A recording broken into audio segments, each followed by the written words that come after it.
Anaminuno nga pinayungan, kaupay daw hini ay ahay hinipagkitan. Naimugssula inihan pakuran dito halawaan, agitaw upunan pakuranan kwarta ngagin sa prag ni congressman. Hala na itsahi pangang pamurutan, kung diri mata mo silhigaw iha paanggalan. Kay damo padidit masunod nga magkukurat sa pastilan, bisang paumuran ay padalang kay papayungan.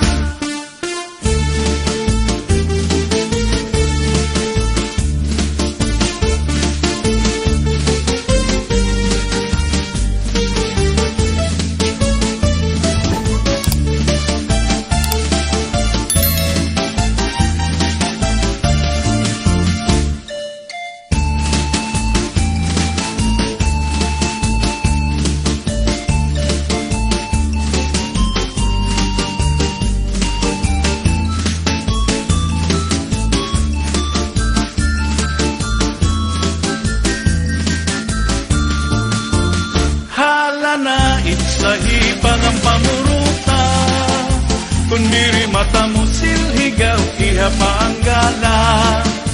Kay damo padidingit masunod nga magkukurat sa pastilan, bisang paumuran ay pagdalang kay papayungan.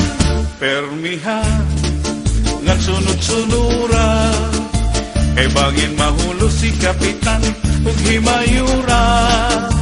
Pangayilay tira pagsayaw ug pamustura ay ahay, kay pasiganahan pahira hitira pagala. Hala na itsahi pangan pamuruta, kung diri mata mo silhigaw iha paanggala. Kay damo padidingit masunod nga magkukurat sa pastilan, bisang paumuran ay pagdalang kay papayungan.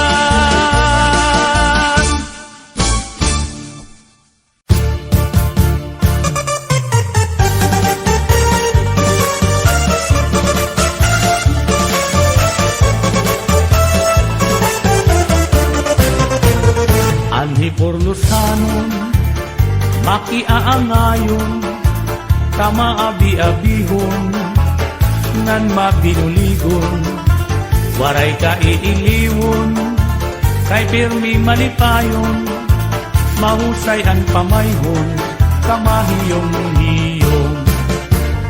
Anhi porlusanon, makisasangkayon, diri kaarawdan, kay makisasayawon, hingyapan karisyuhan, waray ka nabibilmon, kay anhi porlosanon, kalipayan ayon.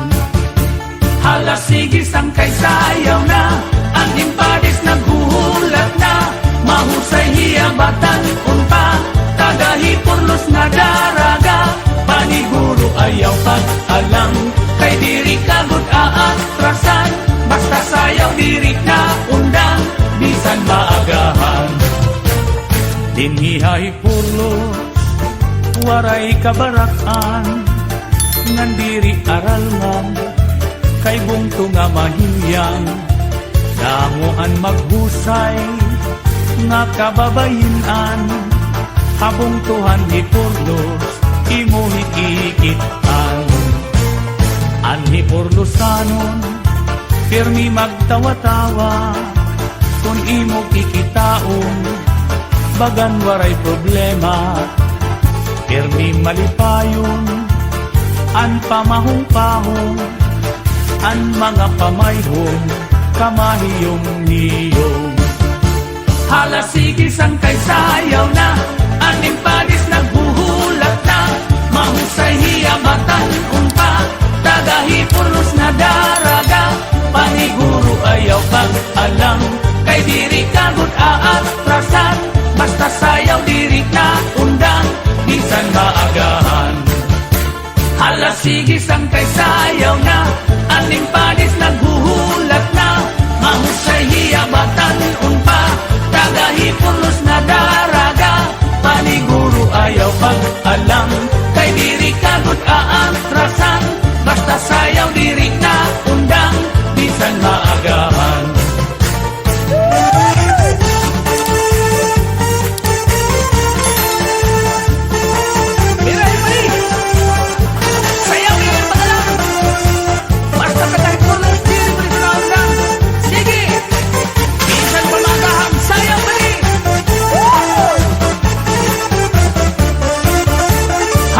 sigis ang kay sayaw na, ang limpadis naghuhulat na, mahusay hiyabatan unpa, tagahipurlos na daraga, paniguro ayaw pag-alam, kay diri kagod aatrasan, basta sayaw diri na undang, bisan maagahan.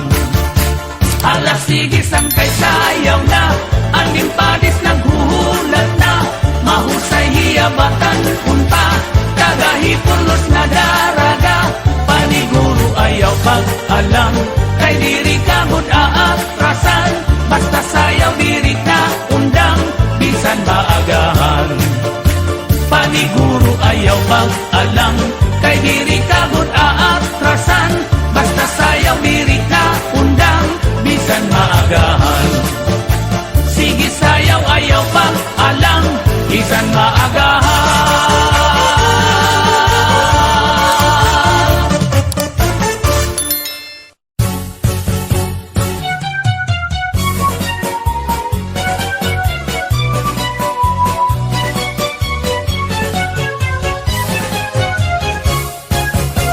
Ang mga giwananon, matinambuligon, maupay ngan buutan, respetado ngan kamakisasangkayon. Bistiin tagusyado, kahin ka maduruto, mapaubsanon salit, bisan diin kumatukilalado. Ang higin paparayaw, itumbong tuhan hiwan, Permila Marisyo na dugang pag-asenso kung na mahimyang.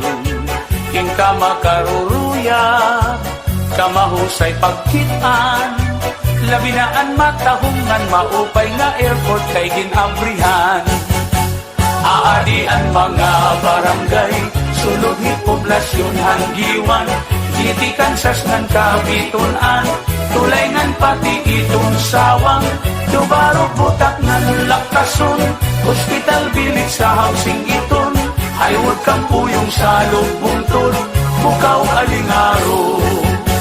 Dalaragan ng kagdarao, lupok pati ang Santo Niño, harit swelba na haungan hagnak, bakwag pati ngat hati malak, mayana surug garoy kubon, hasol pasipiko at katuon, sapaw tay barko kantahay, pakiantang puro. Ngulos baras pagnamitan, islahan kalikuan, kintatagusyahan kadaman asyaan ira naruruyagan. Labi na iton panaaran, dapik nga karatuan, haros bugos na kalibutan na dayo nga tuhas sulangan.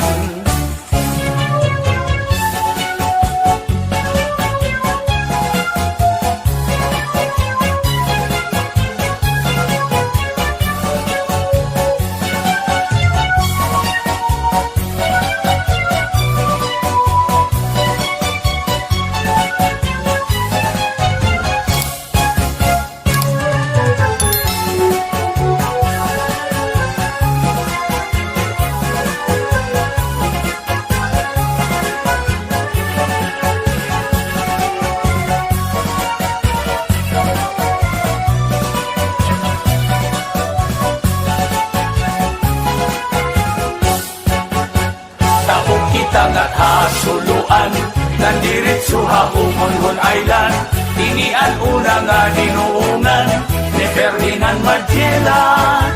May wawalo nga kabarangayan, kasuburan kula si kagusuan, kanawayon habak pagbabangnan, pitaugan inapulangan. May ada uupat nga barangay, hais lahiton manikani, boy nabistangan hanbanaang, Amorawon upunan San Jose, lima nga barangay hatubabaw, San Antonio, Trinidad, Camparang, patian San Pedro nga San Juan, ngan Victory Island. Kung kamo mapasyada, ngadto dapit hagiwan, diri makaharadlog, diri kabarakan kay may kamurayawan.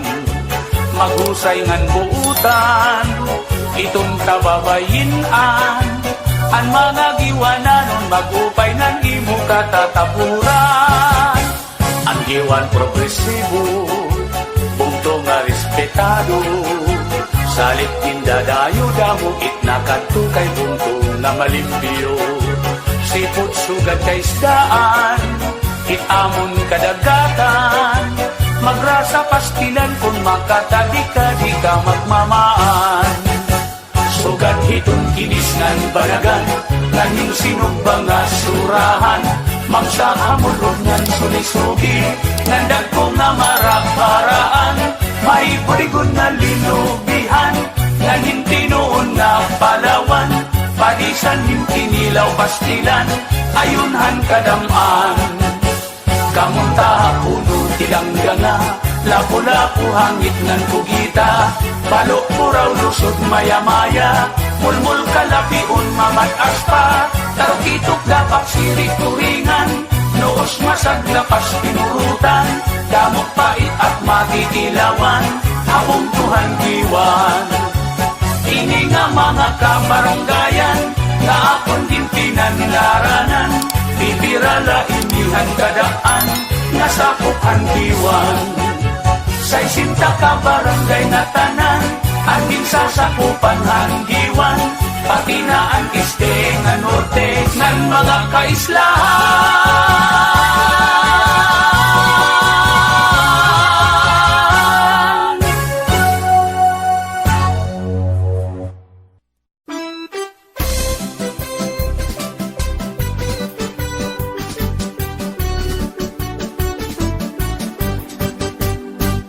Tuig 1901, bulanhan Septembre 28, ang pizza nga gintalwasa, ini nga aton bungto, ang pagmaltrato nga ginbuhat ang mga Amerikano. Ang balanhiga bungto nga sakupan samar, nga dapit hamay sinirangan. Tungudhan pagkaurusahan nga tanan nga sibilyan, ang kadatag sa nagkamayada kamurayawan. Tungudhan pagpasingunan ni Kapitan Valeriano Abanador, nga di pagraw-daw kung lupig-lupigon ang mga balanigan nun. Bisan kung mga armado ang mga Amerikano, na perdi tahirahin arni sundang ugulo. Tungudhan pagpasingunan ni Kapitan Valeriano Abanador, nga di pagraw-daw kung lupig-lupigon ang mga balanigan nun. Bisan kung mga armado ang mga Amerikano, na perdi tahirahin arni sundang ugulo. Damo nga mga mulupyo ang nagkaurusa, di kang hakinapundan himurlos lawaan o balanhiga. Idahan magbagtingon na, tulong nga mga lingganay ta, agud magmahimyang pati kinabuhigin pusta. Tungudhan pagpasingunan ni Kapitan Valeriano Abanador, nga di pagraw-daw kung lupig-lupigon ang mga balanigan nun. Bisan kung mga armado ang mga Amerikano, na perdi tahirahin arni sundang ubulo. Tungudhan pagpasingunan ni Kapitan Valeriano Abanador, nga di pagraw-daw kung lupig-lupigon ang mga balanigan nun. Bisan kung mga armado ang mga Amerikano, na perdi tahirahin arni sundang ubulo.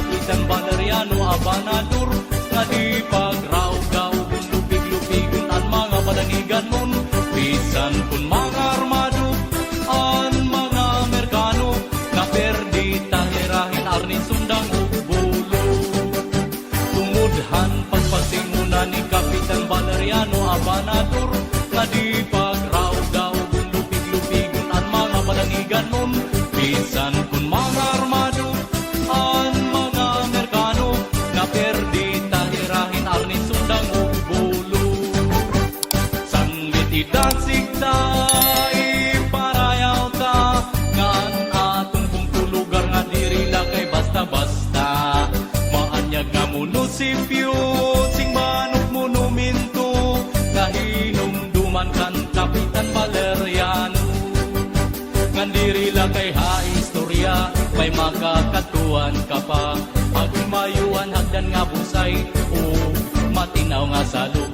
Usay habayak hangan bangon, matugnaw makusog nga tubig, adagat para sa kariguan, abato damuan pinurutan, dagayhan bahang nga tuba, magisulusugi nga isda, apag kaundigod problema, tungod kay mga paraguma, iskon mga prutas sultanon, abundahin mga duma, isan din kakumatu, madadaupan mo. Tungudhan pagpatingunan ni Kapitan Valeriano Abanador, nga di pagraw daw kung lupig-lupigon ang mga malangigan nun, bisan kung mga armado, ang mga Amerikano, na perdita irahin arning sundang ulo. Tungudhan pagpatingunan ni Kapitan Valeriano Abanador, nga di pagraw daw kung lupig-lupigon ang mga malangigan nun, bisan kung mga armado, ang mga Amerikano, na perdita hirahin arning sundang ulo. Sanglit idasig ta, iparayaw ta, kaan buntuhan balangiga diri lang kay basta-basta. Kung natuha Amerika, pangantik na lingganay ta, angay uli na kay ni atong mugirira. Parang kauswagan o kalipayan, ang kadatagsa, mabuhay ka, Balaniga.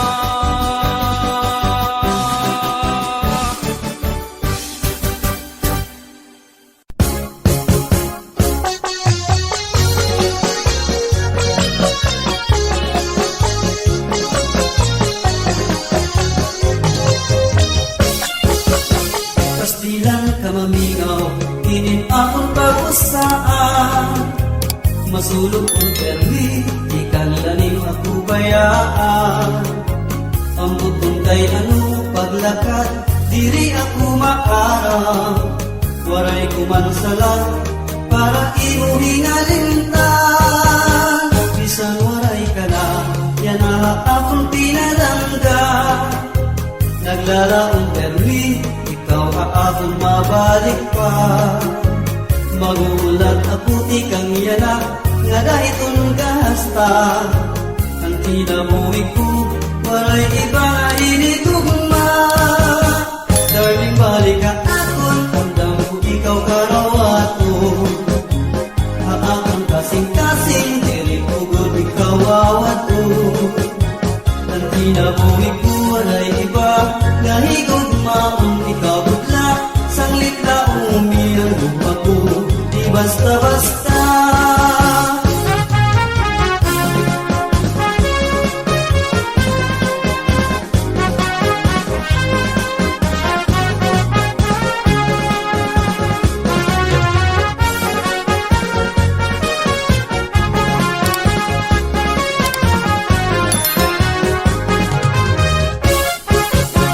Pastilan ka mamingaw, hindi akong pag-usaan, masulog kong permi, di kanilanin pagkubayaan. Ang butong kay ano paglakad, diri ako maarang, waray kumansala, para imo hingalintan. Isang waray ka na, yan na akong pinalangga, naglalaong permi, ikaw akong mabalik pa. Maguhulat na puti kang yanak, nga dahitong kahasta, ang kinamuhig ko, waray iba nga inigugma.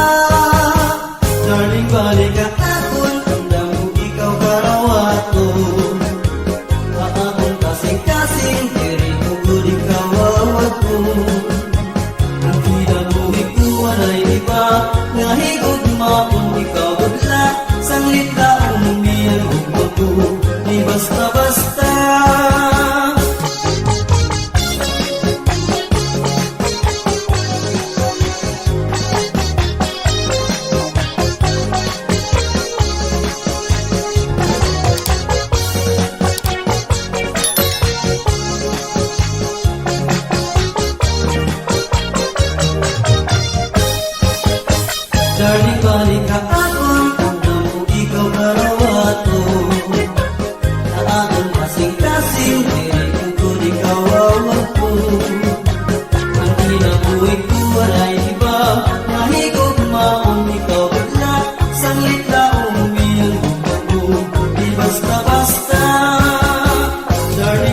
katakon Namu ikaw karo ako Akong kasing-kasing Dili ko buto kawawad ko Ang kinabuhi ko maray ikaw Kahigog maong ikaw udla Ang litaong iyong bago Di basta-basta Kinabuhi ko maray iba Kahigog maong ikaw udla Ang litaong iyong bago Di basta-basta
Pastilan Kamarisyo, ini nga aton punto.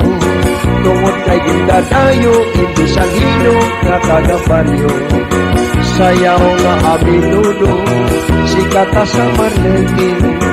Damo aton na sayaw, labi na daw ang taga-dinhi. Ngaranantaan baryo, kasagupan ko, Tuhan Sebastian. Mausay nga Dolores, nga aton buntun, o kitaasan.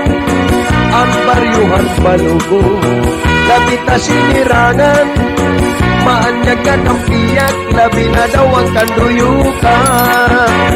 Ang poblasyon ng bugto, upat ang baryo, may ada uno. Palitaw na aatlos at gwapito nga ulitawo. Ang barangay 3-4, lapita may kapundan. 14 nga barangay sa Tupinian San Sebastian. Aton nahingaliktan, baryuhan kamanhagay. Pati atong kabaywa, magtawa-tawa nga inupungan. Kung aton ikitaon, aton mga kahintang. Hindi nga ang barangay, aton hira matatapuran. Nararantaan baryo, kasagupan kong Tuan Sebastian. Mausay nga Dolores, nga aton bunton, o kitaasan. Ang baryuhan palugo, lapita sinirangan.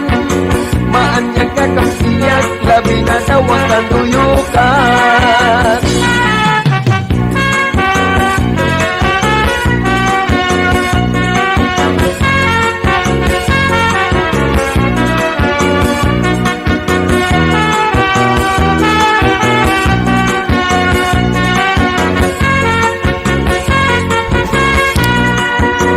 Pastilan Kamarisyo, ini nga aton punto.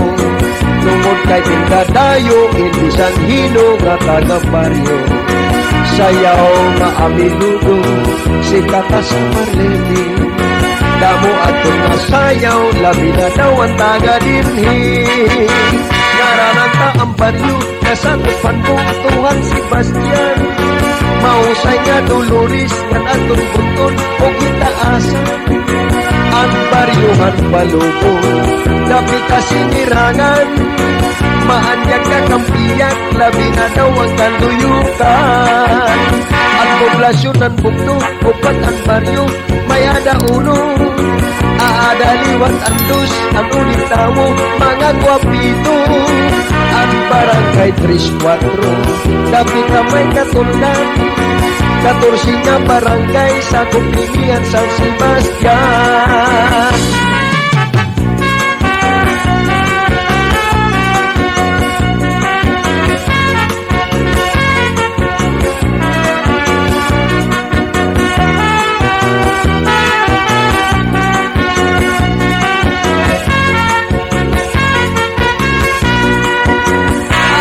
Nahingaligtan, baryuhan kamanhagay. Pati atong kabaywa, magtawa-tawa nga inupungan. Kung aton ikitao, aton mga kahintang. Hindi nga ang barangay, aton hindi matatapuran. Narananta ang baryo, nasagupan mo, Tuan Sebastian. Mausay nga Dolores, at aton bunton, o kitaasan. Ang baryuhan palugo, lapita sinirangan. Maanyag nga kampiyak, labi na daw ang kanduyukan. Ang poblasyon ng bugto, upat ang baryo, may ada uno. Aadaliwan ang dos, kaulitawan, mga gwapito. Ang barangay 3-4, kapit ang may katundan. 14 nga barangay sa Tupinian San Sebastian. 14 nga barangay sa Tupinian San Sebastian.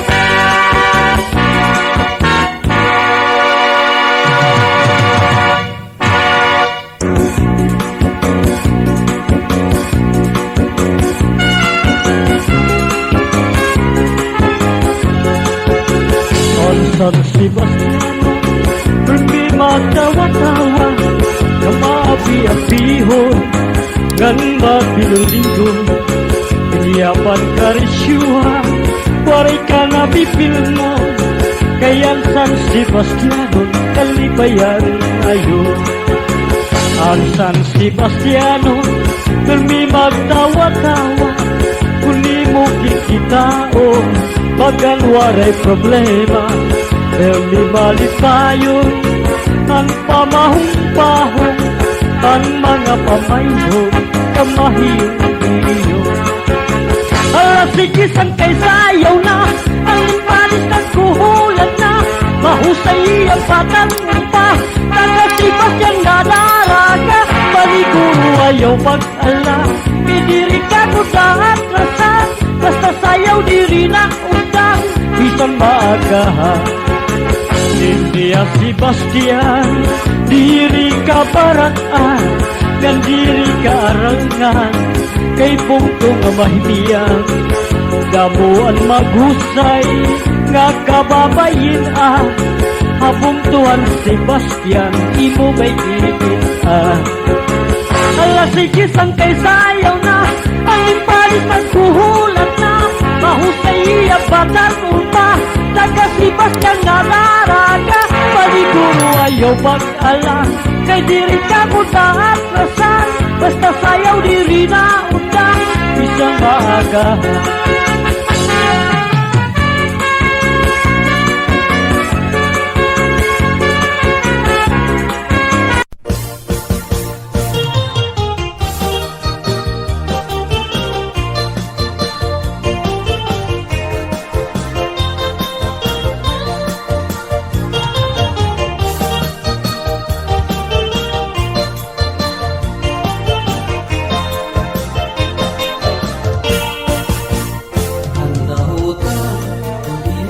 Sayawan, ang pagsayaw, ikaw ginaganahan. Napapagod, hindi mo ba ang mustura? Mahusay na daraga, kain mo na hanga. Alasang kay, ikang nahit paggala. Sa pagpadayon, hininga sonata. Maray kesubisan, sige igala, may diniwat walay, basta malipay na. Ang lamutan, sikat ang kadamtaan, tanong na okasyon, hinbabatian. Ang lamutan, sikat ang natanan, simple ang tukan, maupay tsimpuhan.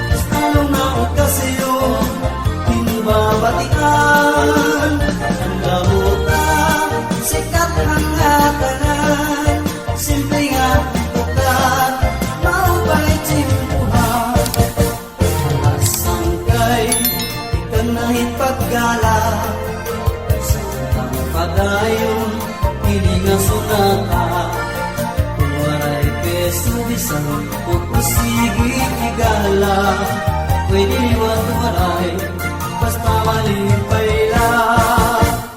Ang lautan, sikat ang kadamtaan, anong nga okasyon, himbabatian. Ang lautan, sikat ang natanan, simple nga ukat, maupay tsimpuhan. Kalasigi iday sayaw na, kahit di mo pa disbutlaw na, ito di mo bukod, love you pa. Kalasigi sang kay sayawin pa, pagubog timod na mawala, basta pagkunin mo, kabalay, kondisyon ka. Kalasigi iday sayaw na, kahit di mo pa disbutlaw na, ito mo bukod, love you pa. Kalasigi sang kay sayawin pa, pagubog